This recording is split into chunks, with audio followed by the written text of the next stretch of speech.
What happens to a mind when the first thing it learns is abandonment, when the person meant to nurture it vanishes, and the world becomes a place of shifting walls and conditional care? From the very beginning, Charles Manson's life was marked not by violence, but by absence. Born to a teenage mother who showed him little affection and no stability, Manson was passed through institutions, foster homes, and reformatories like an unwanted object. And yet, decades later, this boy, once invisible, would orchestrate one of the most infamous acts of psychological domination in modern history. Charles Manson didn't wield a weapon on August 9, 1969. He didn't enter the home on Cielo Drive. But under his influence, his followers did, and what unfolded was a brutal massacre that left actress Sharon Tate and 6 others dead. His name would become a symbol of something far more disturbing than physical violence, the ability to command others to kill, not through force, but through belief. Have you ever wondered what truly drives a mind like this? How someone transforms from a neglected child into a manipulator capable of bending others' will so completely they no longer recognize their own moral compass. Stay with me. The truths we are about to uncover go deeper than you might expect. This isn't a story about a cult. It's about a mind shaped in silence, sharpened by rejection, and unleashed in ways the world still struggles to comprehend.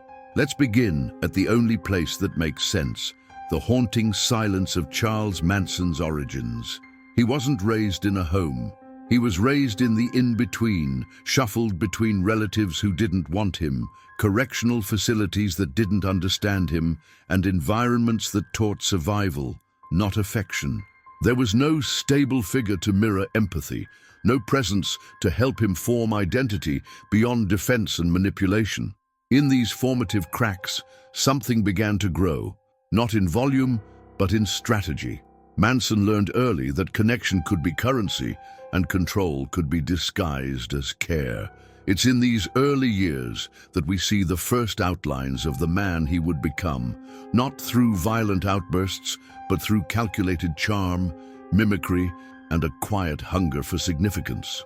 When a child finds no place to belong, he might create a world where others belong to him. Have you ever recognized fragments of these patterns in ordinary people? Share your perception. Your voice matters here. And if you're not yet subscribed to Criminal Psychology Unmasked, this is your moment to check. Here, we don't excuse or glorify, we question, reveal, and explore the deeper mechanisms behind human behavior. Because what's coming next isn't just a timeline of crimes, it's the unraveling of a mind that learned to bend others by first mastering how to disappear inside his own persona. Let's now look closely at how this fractured identity began using influence not to connect, but to control. Now, let's go even deeper into this transformation. Not the one the world saw on headlines, but the slow, quiet shaping of a mind behind bars and shadows. Before Manson ever whispered a prophecy or named his cult the Family, he was already studying human behavior like a blueprint. In juvenile detention centers and later in federal prison, he wasn't known for rebellion, but for adaptation. Guards described him as cooperative. Fellow inmates called him charismatic. He wasn't feared, he was liked, and that's where it began. These institutions meant to correct behavior instead became classrooms for manipulation. Manson once said, "You can't fool a hustler," but he didn't just hustle for survival.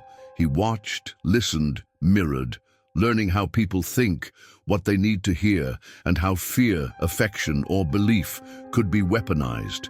His crimes weren't rooted in impulse, but in this meticulous study of control. In prison, he absorbed self-help techniques, psychology books, and even Scientology. He didn't adopt ideologies, he mined them for influence. By the time he was released in 1967, he had spent more than half his life institutionalized. He told the parole board, "I am content to stay in prison." That wasn't resignation, it was recognition. Out there, he'd be forced to act. Inside, he had already become someone. But there's another hidden layer we need to uncover. His charm wasn't just reactive, it was strategic. He used compliments to disarm, spiritual talk to confuse, and always remained just vague enough to let others fill in the gaps. They didn't follow his orders.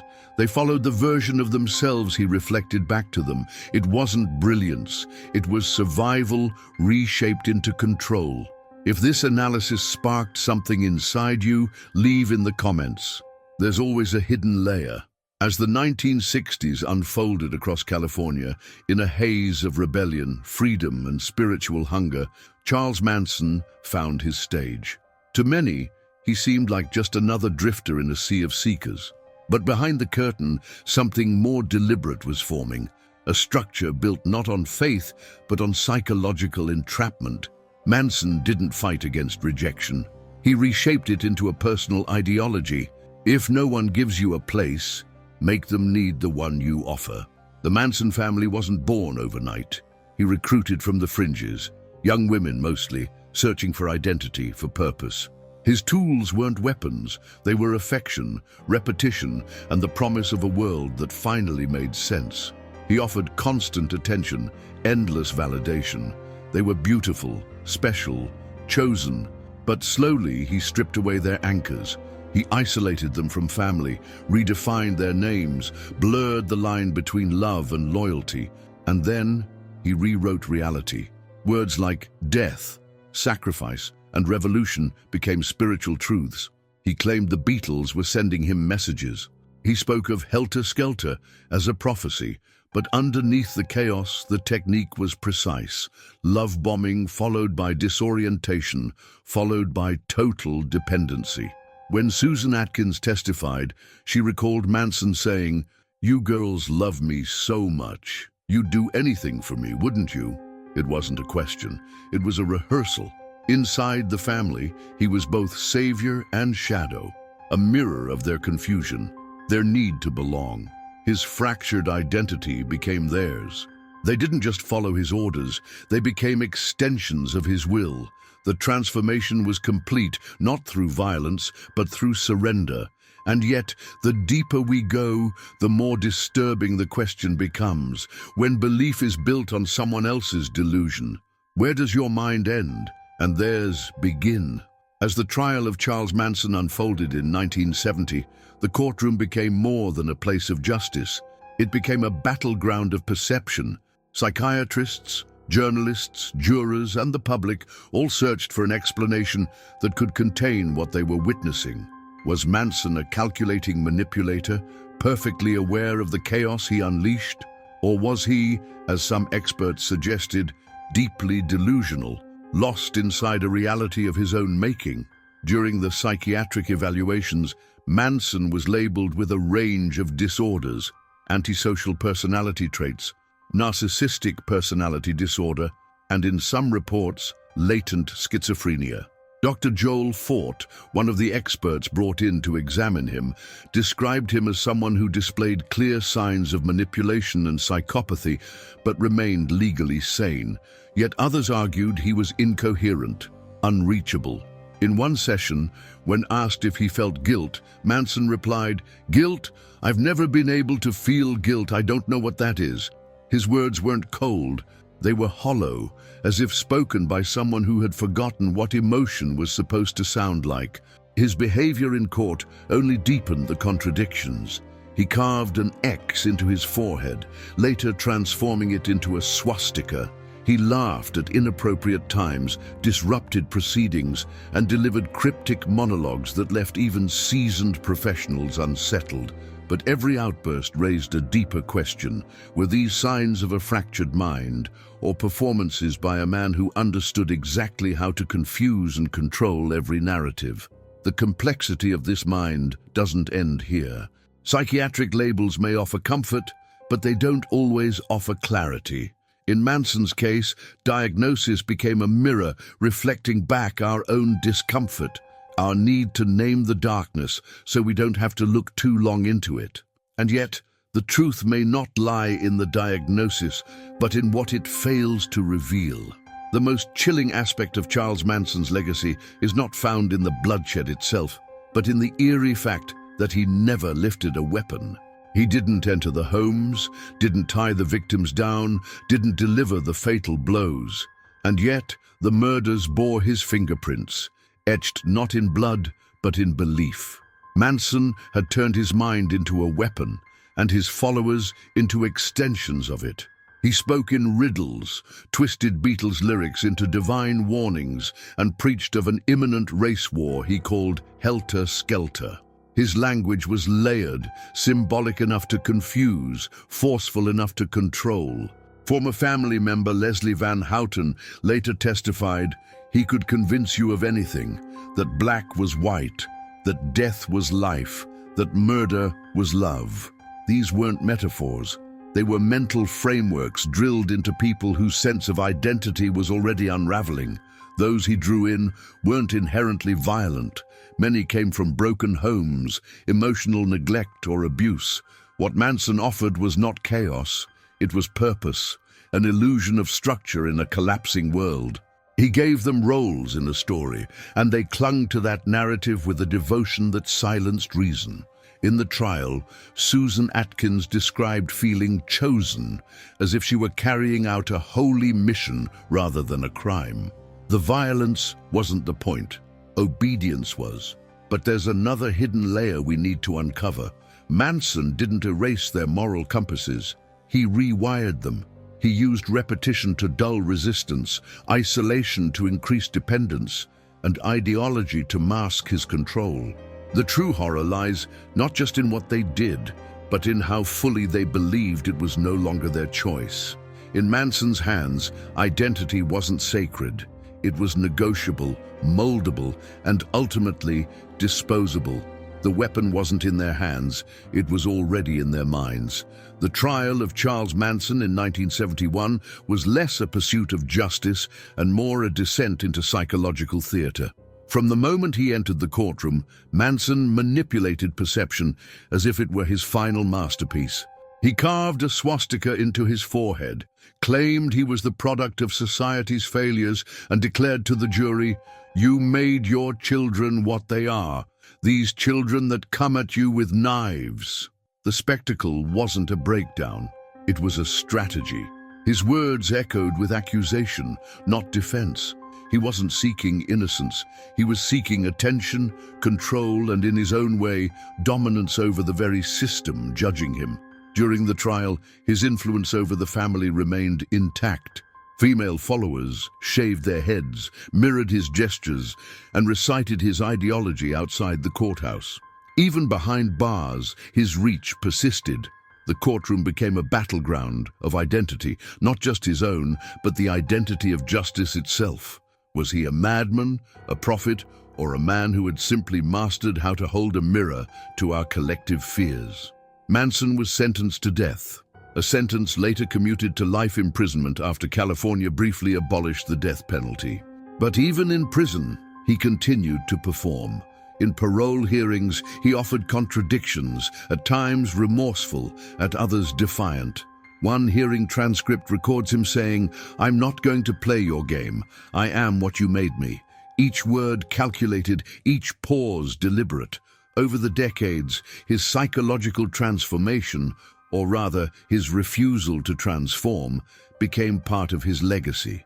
He wasn't rehabilitated. He didn't seek redemption. He remained a figure of contradiction, not evolution. And so the question lingers in the shadows of his cell. When a mind builds its own prison, can any system ever truly contain it? In the final analysis, Charles Manson stops being just a man and becomes something far more unsettling, a reflection. His crimes, while grotesque and unforgettable, were committed through others. His weapon was never a knife, but a gaze, a voice, a carefully planted idea. That is where the real impact lies, not in the violence, but in the transformation of ordinary individuals into instruments of another mind. And this should disturb us, not because Manson was extraordinary, but because he wasn't. He was damaged, manipulative, deeply broken, but not supernatural. The tools he used, language, isolation, repetition, validation, exist around us every day. In one of his interviews, Manson said, "I never had a mind of my own. I only had the thoughts I could steal. That admission, whether sincere or calculated, forces us to look inward. How many of our beliefs, decisions, or identities are entirely our own? How many are borrowed, imposed, or absorbed through unseen influence? Manson exposed a crack in human perception, a place where the search for meaning becomes so desperate that even delusion can feel like clarity. The proximity between psychological control and blind belief is not reserved for cults or fringe ideologies. It lives in politics, in media, in relationships. Manson was not the first to recognize this. He simply had nothing to lose, and so he went further than most.